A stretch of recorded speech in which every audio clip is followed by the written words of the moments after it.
Hey everyone, and welcome to a new video. And today I want to show you guys these controllers I got recently from Retro-Bit.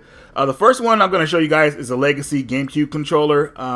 This is kind of reminiscent to the I think you guys remember the Hori controller that went for the Game Boy player back in the day. It was a really rare controller. I barely even found out about it years ago. But at the time, it was actually considered the controller to play your Game Boy games on if you were going to use the Game Boy player on the GameCube system. Now, hopefully some of you guys do own the Game Boy player. I know they are massively expensive now, especially if they're separated. The disc goes for so much money. But there are other ways to play Game Boy Advance games on the GameCube system without the disc if you have just the Game Boy player itself.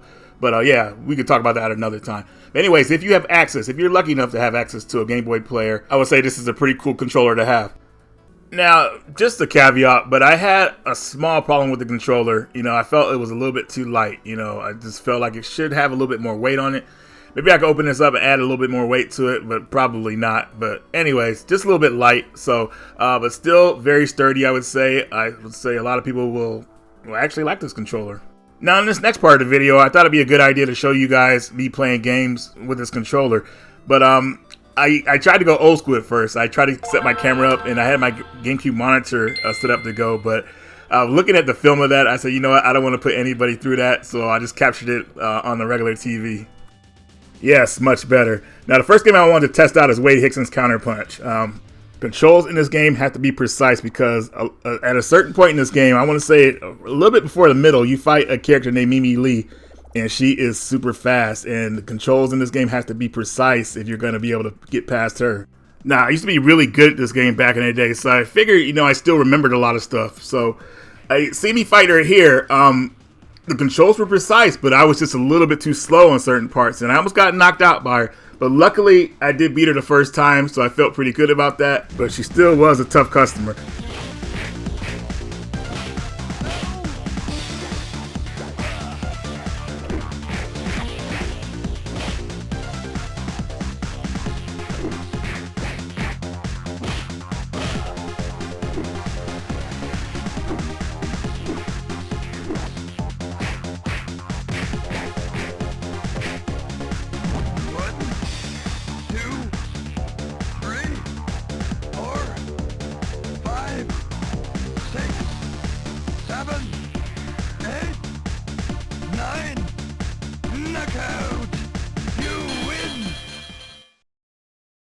So next up, I wanted to test out a racing game, an arcade racing game called Smash and Drive.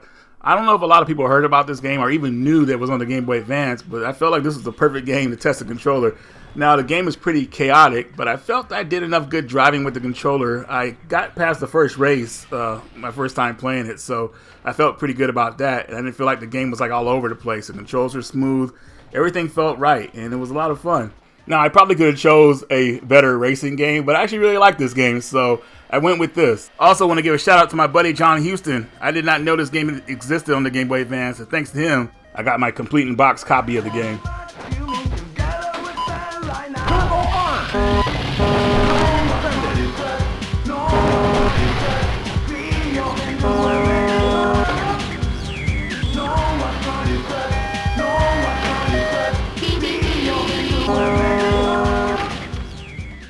Next up, I wanted to test out fighting games, so I went with Black Belt Challenge. Now, what's really cool about this game is that in order to do special moves, you usually only have to push 2 buttons, you know, a combination of 2 buttons at least to pull off certain moves. So the game is pretty easy to play. But saying all that, I feel like this controller is perfect for this game. So if any of you guys have played this game, or maybe even any other fighting games on the Game Boy Advance system, I feel like this controller is perfect for them.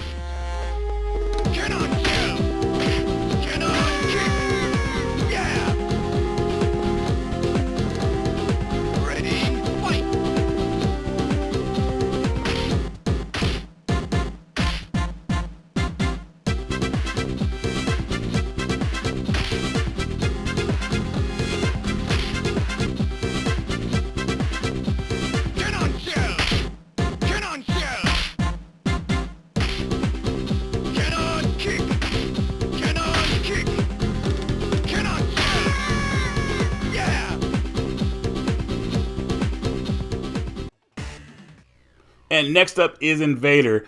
This is a shoot 'em up game, and I don't think a lot of people know about this one. It's a tough shoot 'em up game, but it's freaking awesome.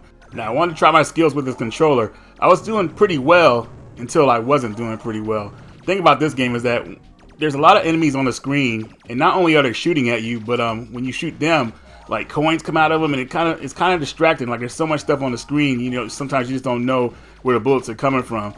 But I did better than I thought I would, to be honest with you. But man, this game is tough, but it's so much fun, so awesome. And the controller was pretty much a welcome addition to this game.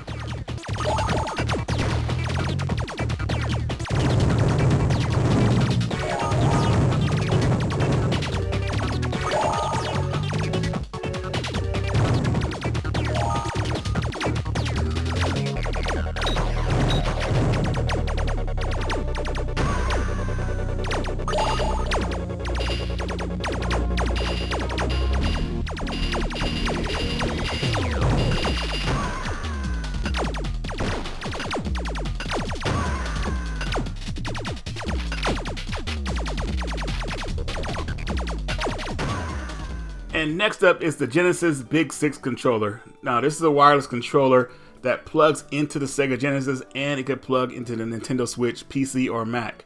Now I wanted to show you guys what was inside the packaging here. Now the controller itself, it feels pretty light, but I definitely got used to it. It feels like a Genesis controller, which is what we want. It just being that it's wireless, it's more convenient. Now you get two plugins here. Here's the USB for the Switch and the PC, and the other one is a plugin for the Genesis. So two separate ones. Very simple to use. Now the first game that came to mind to test this controller out was Streets of Rage 4. So I put the game in. Unfortunately, in this version I was playing right now, Adam wasn't unlocked, and that's the character I usually use to play this game. But I had to change my controller to kind of like fit, well, map what the old Genesis games would be. So once I got that down, everything fell into place. It really felt like this controller was made for this game.